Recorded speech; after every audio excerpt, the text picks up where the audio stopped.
This is Jeanine, and you're listening to WCBG. WCBG is broadcasted from Wagner College in Staten Island, New York. WCBG, small college, big voice. Today's interview is with Wyn and Ricky from Phoneboy. They are a band based out of Hoboken, New Jersey, and we had a pleasure talking to them. So stay tuned for this amazing interview.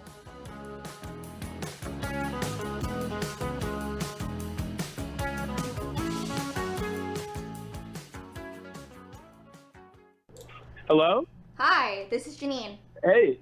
Hey, Jeanine, this is Phoneboy. Hi. How are you guys How's it going? doing? Oh, it's good. How are you? Good. We're doing well.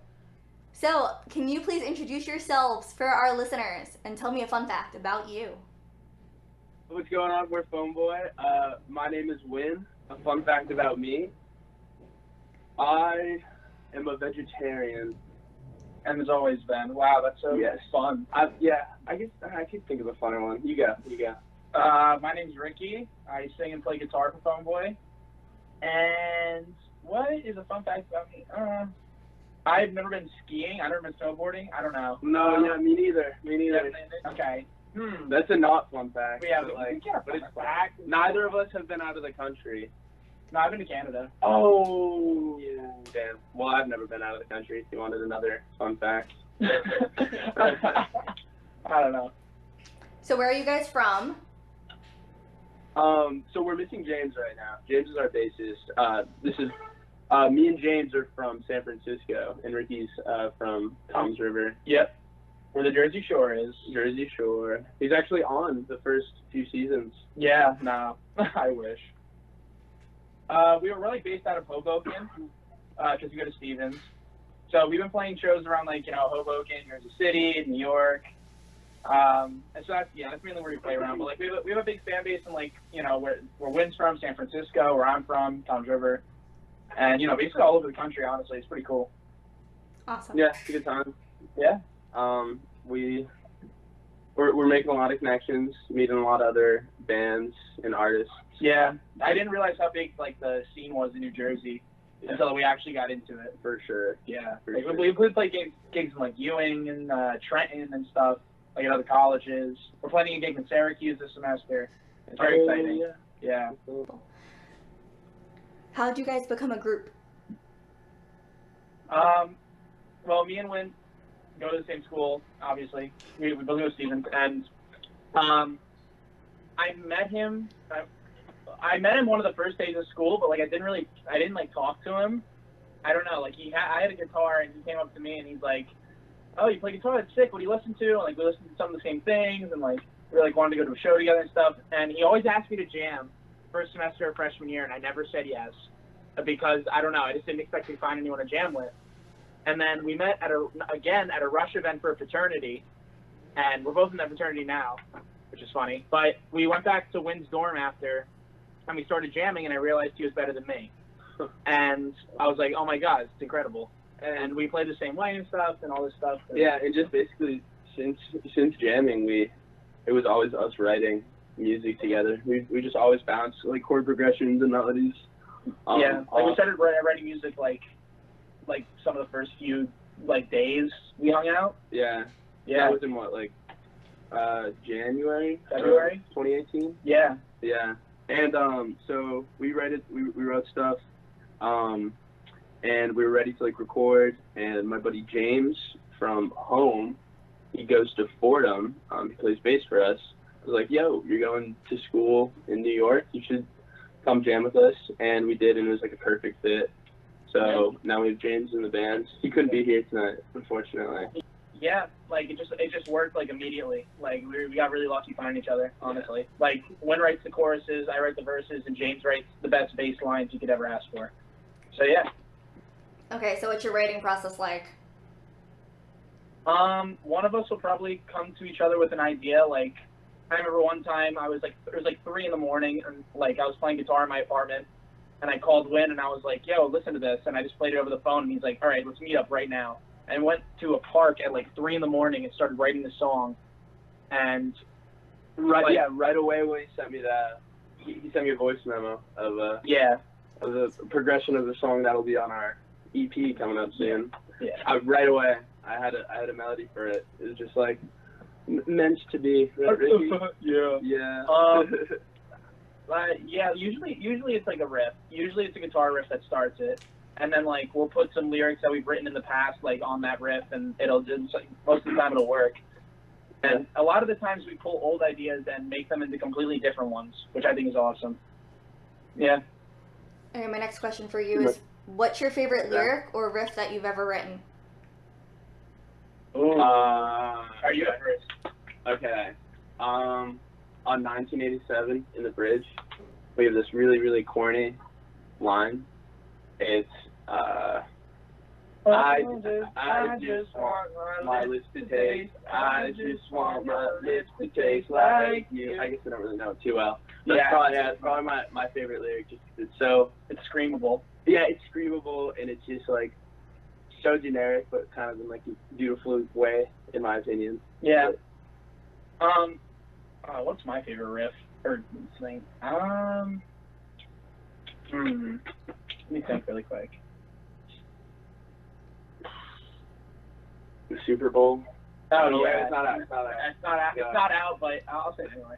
So we have a single coming out soon off the EP, and on that single, one of the lines is "Everybody's winning Super Bowls," and just what the song is. What the song's called? The song's called FOMO, and it's about like missing out like on social media and stuff, and everybody like fronts on social media, like faking on Instagram and stuff, and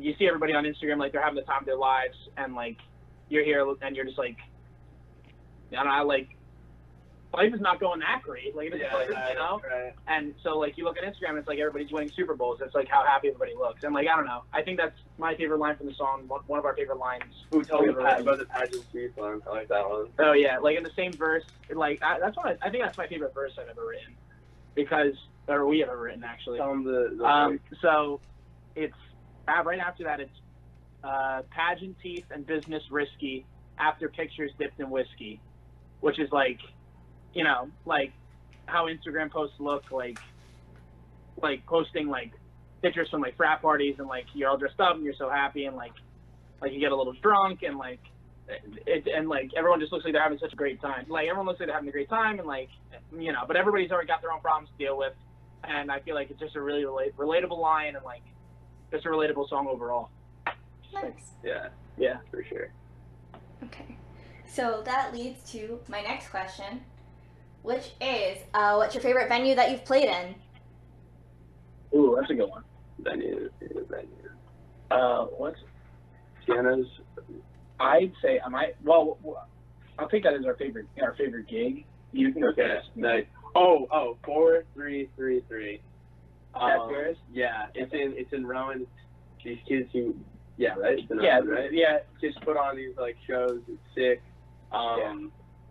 They get like a lot of people out, and they play house shows like all the time. Yeah, it's pure college fun. A lot of people show up. It's a good time. Yeah, we really didn't have like a super big amount of connections at Rowan when we played there, but like the collective just like got us so hyped up, and when we got there, like everybody knew our music and stuff, which is sick, and like it was the first like actual like mosh pit that I've seen people do to our music that we don't know. Like, you know what I mean? Yeah, they were just complete strangers like moshing to our music, and it was like incredible. And the energy was amazing, and everybody had such a good time. And it was just in this like basement in Rowan. There's like I don't know, it was awesome. It was rad. What are you guys currently listening to? I'm listening to a lot of like pop punk personally. Like, yeah, a band called Free Throw. I don't know. They have the song called 2 Beers In that I've had on repeat, and it's just the most angsty thing I've ever heard. And I don't know why I'm listening to it, but it's just great. And another song I'm really listening to for some reason is Homeward Bound by Simon and Garfunkel. I don't know. It just gets me emotional. But it's a really pretty song. I love it. This whole past year, I was listening to Still Woozy. He won in my Spotify charts thing. He got like damn near every song from all my top 5. So shout out Still Woozy. Wallows. Been listening a lot to them. Love Wallows. Super good. And damn, I just really started listening to Oliver Tree. Oliver Tree's awesome. He's ridiculous. Yeah. Yeah. It's so weird. Super Love weird. him. Yeah. What is your opinion of streaming services like Spotify? Okay. It's definitely a debate because, like, it seems as though artists would be getting paid less. And I know definitely big artists, considering they're not selling, like, a lot of albums, they're getting paid less. But their algorithms are so good. It's like, it's the reason we're gaining, a big reason we're gaining traction. Is just because they're recommending us, just like an independent bands, to thousands of people, which is like, it's huge. So like, it definitely has to be regulated in some way, you know, but definitely positive for independent artists. Yeah, for growth at least, not growth, necessarily for definitely. payment, because royalties aren't like, you know, all that much. Yeah, there could be more, but like, yeah, like if you hit the algorithm, like it works. Like just getting recommended, like, you know, artists like this, or like on going on the Discover Weeklies on Spotify or Release Radars, like it really helps your fan base grow. And we hope to grow like considerably more this year based on those algorithms. I definitely understand. My next question for you is a question our PR director Grace came up with. The question is, what is your opinion of releasing an artist's unreleased music after they've passed away? Should it be released or should it not? Wow. That's a good question. I think it all depends, you know, based on, you know, when it was, like, for example, like XXXTentacion, right? Like, he passed away, and they dropped 2 albums after he passed away, and like, if those albums seemed like they were cash grabs and they weren't genuine, and like they were just like things that producers scraped together to make albums out of. And in those situations, I think that's not good. I think it's disrespectful towards the artist and disrespectful towards the music scene in general, industry in general. But a positive example of it is the album Mac Miller just dropped, Circles, because it was a great album. And it was like basically almost apparently 90% done when he passed away. And like, it was something that definitely made sense with his other music, and like it definitely was something that he wanted people to hear, and it just was this close to being released when he passed. So in like situations like that, I think it's beneficial. Definitely. If I died, I would definitely want my music shared, for sure. Yeah. And like, you know, there's scummy ways to do anything.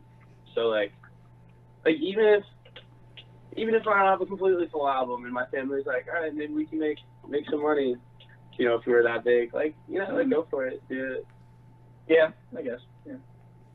So the reason we asked this question is because we really want to start a conversation about this. We feel like artists should be thinking about it, especially in the industry and even with signing contracts, because I feel like most people don't actually read the contract when they first sign.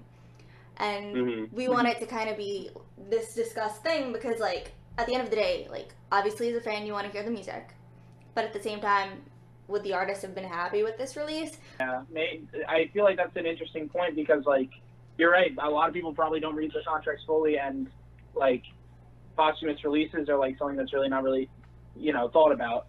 But I think they should if you're trying to leave a legacy, you know, like maybe there should be some kind of guidelines based on what you should release and what you shouldn't, you know, like in contracts. Yeah, no, it's definitely something that's not as touched upon as it should be because it's important, definitely.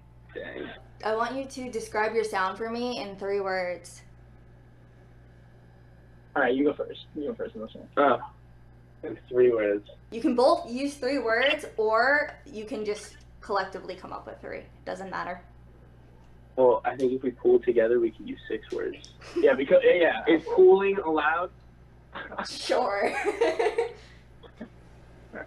I don't know. I'm gonna do my own 3. Yeah, I'll take like, not that bad. I'd say energetic, witty, and catchy. I don't know. Those are my 3 words. Because we get hyped, and like our lyrics definitely have a lot of meanings to them, and like we're not that bad. We're not that bad. Like, I feel like a lot of our vocals or lyrics are very like you can just shout all of them, you know. Because it just makes sense. We like to shout lyrics and, you know, be idiots, so. Yeah. So we want our audience to yeah. All right, what are you 3 words, man? Oh, not that bad. Oh, your words are actually not that bad. Yeah. That's a good one. Yeah. I agree. We're not that bad. Yeah. Sorry. We're pretty good, maybe. Yeah.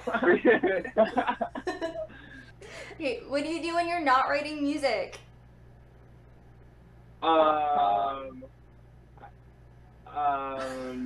That's a good question. That is a very good question. I mean, we're in school, so like, I guess the ideal answer would be working on our studies.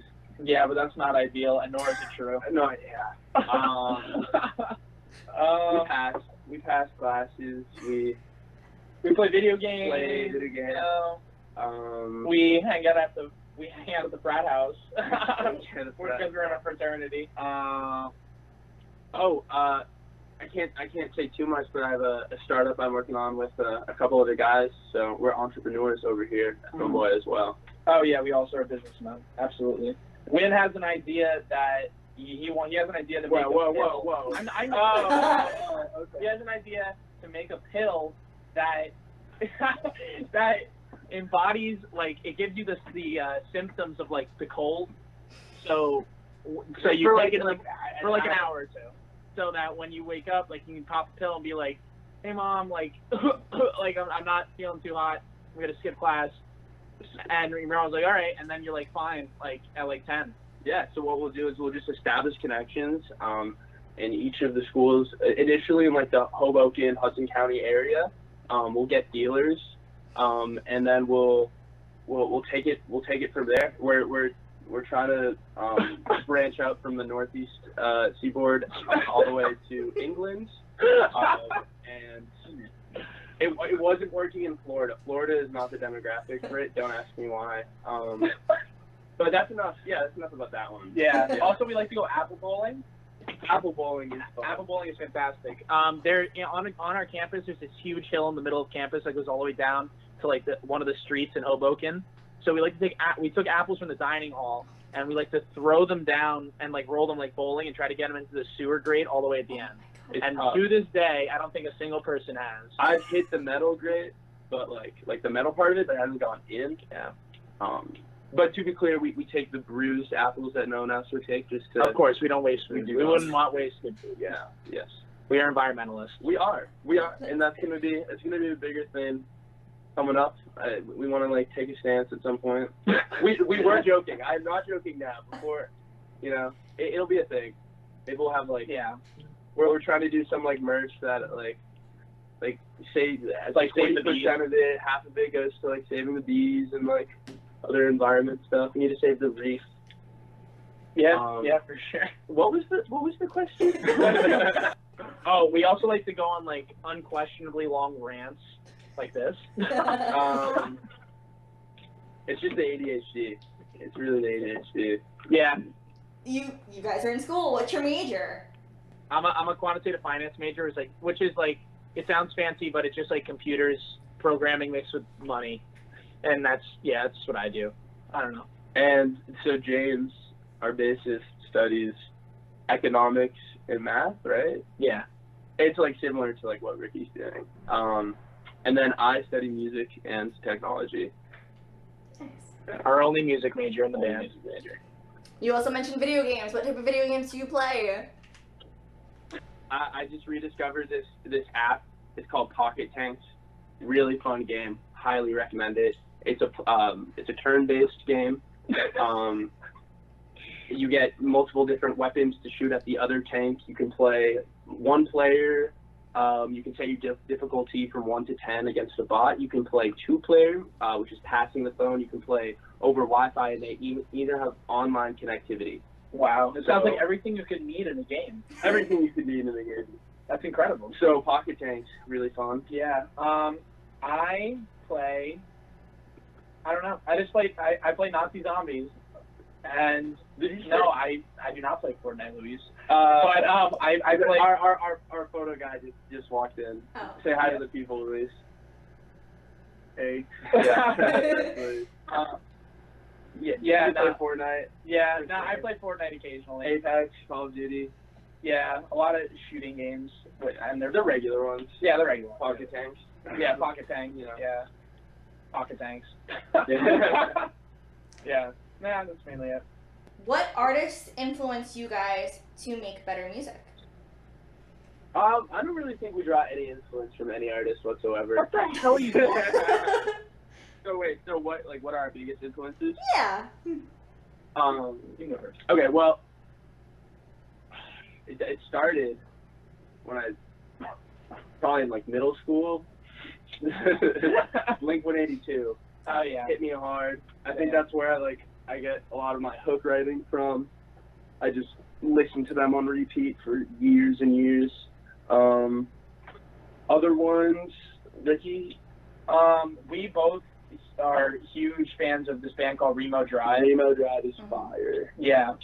And they released this album in 2017 called Greatest Hits, and it's like this Midwest like emo album, and it's like it's the catchiest thing in the world, and like they have these incredible beat switches and tempo switches, and we definitely use that in a lot of our songs, like switching up the beats and everything, which you'll definitely hear on our EP coming out soon. Yes, you Definitely, will. it's awesome. And for me personally, I think Rex Orange County is a huge influence for me because of his verses.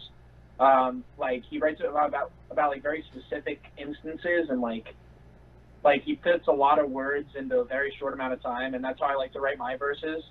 So I pull a lot from him. And Frank Ocean for me too, because like his words have a lot of like double meanings and like just like little things that you wouldn't notice on the first listen, and I try to pull a lot from that as well. And I would say for me, hugely in the past year or two would be Hippocampus and the Districts. Yeah. I've seen the Districts like 3 times in the last like year and a half in California and out here on the East Coast. Love them. They're like ridiculous. Hippocampus, I saw them recently, or it was a few months ago. I actually had to leave early, unfortunately, because my friend fainted. Oh my God! We had to Uber back from New York. It was the worst. But it was a good time. We got grilled cheeses afterwards, so no harm, no foul. Yeah. Okay, that leads to my next question. Great transition. What's your favorite concert that you've been to? Oh, so this one time my friend passed out at this concert. I don't know, Ricky, do you have one? For me, it was that's tough. Probably, I'd say me and Wyn went to a concert and Luis and the kid who passed out. All went to a concert in Brooklyn at the Market Hotel. We saw Remo Drive, and it was such a small venue. It was like maybe like 100 people there, and everybody was going crazy. Yeah, Field Medic was playing too, and he's like totally different from Remo Drive. He's just like acoustic, like by himself with like a cassette tape, and he was incredible. And then Remo Drive came on, and everybody was so energetic. Everybody knew all the songs. The kid who passed out was skydiving. What? The kid who passed out was crowd surfing. His name's Jack. His name's Jack, by the way. Oh, it. Yeah. You don't say his last name. Okay, Jack was telling. Jack was crowd surfing, which I thought was the worst idea. And that was an amazing time. I remember, and for me, like without like Wyn and everybody else, I went to a music festival, Panorama, and I saw Tyler the Creator and Frank Ocean on the same day, and MGMT, and Solange, and like all those people together were like incredible, and I walked away from that concert like like a whole new life. It was awesome. Great performances. I would say the craziest show I've been to was also at Market Hotel, and I went with the kid who passed out. We saw I the Mighty, and I think they were playing with Hail the Sun, and I want to say Good Tiger or something. I don't want to misspeak, but I did. It was bonkers. Kids were like climbing on the poles. It was like it was in Brooklyn, so it was like the perfect amount of like emo Brooklyn grunge kids vibe, and it was just like way too much fun. Mm-hmm. How did you guys pick your respective instruments? For me, in elementary school, every single like other kid in my class basically played an instrument, so I just kind of assumed I'd play one at some point. It was never really like a question. I just wanted to like figure out which one, and then I my dad brought me to this music store, and I picked out a Yamaha guitar, and I just fell in love with it there. And ever since then, I was playing in bands. That was in like my metal phase, definitely. Went through a metal phase? Yeah, it was like in fifth, sixth grade. We're playing like, like classic stuff, Metallica, Iron Maiden, like simple songs. But for me, I guess it was like kind of random that I picked guitar, but I just like the best part about music is playing with other musicians. And from the start, I just had a lot of friend musicians, so I was always jamming out with them. So it just stuck. Mm-hmm.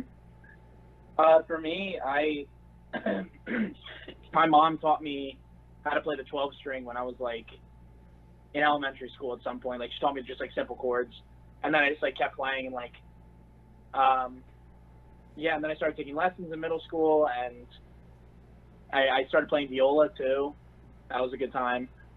And I don't know, like really it was sort of just like a natural progression. Like I just kept playing and like learning new things, and and that's where I am now. And I also played in bands a lot in high school, and I had this one band of my friends called Twin Packs Loaded, and we played the high school talent show, and we got 4th place. And, yeah, we got 4th place, and that doesn't even get an award. And so when I get famous, I'm just gonna call out when I get a Grammy. When I get a Grammy, I'm just gonna call out the people who judged that show. Yeah, and because we should have won. You should throw shame to the 1st, 2nd, and 3rd place people. Yeah, I'm also gonna trash everybody who beat me. See, this actually like kind of bothers him a lot. I walked into his room the other day, and he was just like, scribbling away at like these letters, and I came in and he saw me. We made eye contact, and he made like a hissing sound, and he like shut his desk and all that letters in there. And then we went and got Pete a bit. No, boy. But he's kind of tearing up right now. I know you can't see it. Maybe we can go to the next question. How'd you guys come up with the name of your group? Oh, that's a good question. Well, one day we were all like hanging out in our dorm room, and like Wyn was like trying to engage everybody in conversation, and I was just like staring at my phone like a zombie, and Wyn just like looks over at me and he's like, "Get off your phone, you phone boy." Then everyone's like, "Yes, phone boy." Like, what are you doing, you phone boy? And then it became like a vocabulary term that we used like consistently. And still to this day. And still to this day used. Because there's not really word for that yet. Yeah. No, I feel like now there is. Now there is, yeah. Spread it. Tell Billy. Shout out Webster's Dictionary. Webster's Dictionary. Yeah. Yes.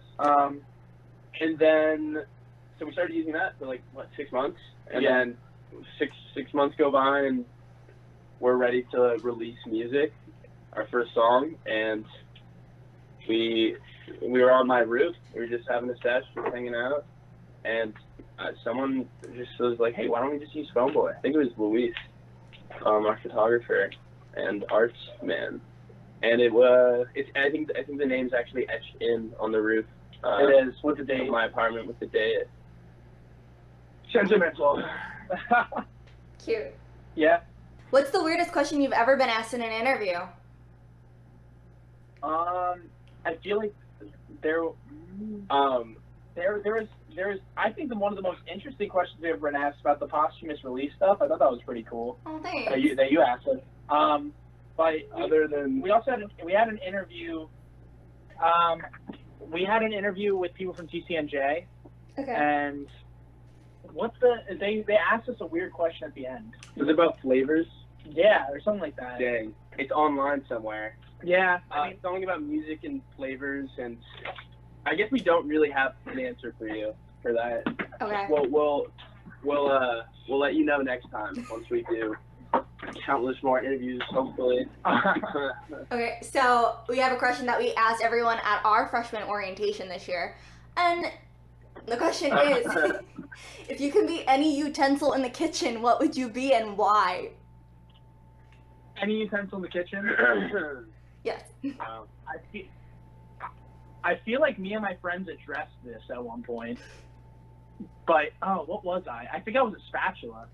Spatula? Yeah. Why? You want to be a spatula? I don't know if I want to be, but that's who I was, the people thought I was. I don't know. Let me think. I mean, I think I'd be the stove because, like, I don't know. Like, I don't work sometimes and, like, I'm really hot. I burn people. Oh my god. No way. Yeah, no, I'm kidding. No, but yeah, I'd say stove. I think stove represents the most qualities I have. And for me, wait, did you say just kitchen appliance or you anything? Utensil, anything in the kitchen. Let's just go with anything in the kitchen. Anything in the kitchen. Dang.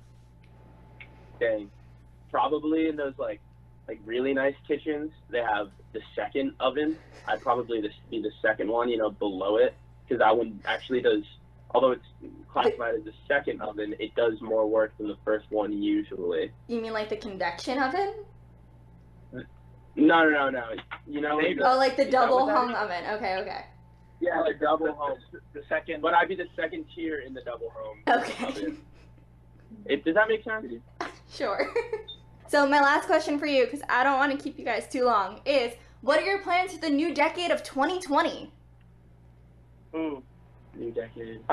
We got some really exciting stuff coming up, like, very soon. New single coming out from our EP called Handheld. Wow. Sorry, I didn't mean to. You're the first person. Yeah, this is the first First interview to, yeah. first people to know. Yay! Yeah, we have a single called FOMO coming off our EP Handheld, which is going to be out within the month. And there's a music video coming out with it that we filmed in IKEA, and it's going to be awesome. And yeah, then we're going to start working on an album and see if we can get it out before 2020 ends. And we'll see what happens next year during Grammys time. Yeah, we'll see how the Grammys responds to our earth-shaking music. Handheld's a very catchy title, very relevant. Yeah. On brand. Let's just say on brand. Yeah. Okay. Yeah. Yeah. No, we're super excited. We'll get the dates for that as soon as we can. Awesome. Yeah. Well- We worked with Lake House Studios, recording studios for the late season. It was a really good time. Mm-hmm. Yeah, definitely check out Lake House Studios in Asbury Park if you're trying to record music. They are awesome. 100%. Well, And I'm we super got hyped some for it. Oh. shows coming up, hopefully. Yeah. This was like a lackluster answer. Sorry. We're Yeah. getting everything together. Right Yeah, now. we just got back to college. We're trying to figure everything out. Yeah. But definitely a lot of shows coming up in Hoboken area and the New York area. Show in Syracuse coming. We'll figure it out. Yeah. Yeah, but we're super, super excited. Yeah. We're like unbelievably excited Yeah. for people to hear all the new music we got. Well, I'm super hyped to hear it, and I love talking to people about my age, about their experiences. It's always rewarding. Yeah, thank you so much for having us. Yeah. Of course. Thank you for taking the time out of your day to talk to me. I greatly appreciate it. Take care. Bye. Bye. Bye. Again, that was Phoneboy. If you really enjoyed today's interview, be sure to follow them on all their socials, and of course, check out their music. Their EP Handheld will be dropping soon, and listen to FOMO. Have a good night, everyone. Bye.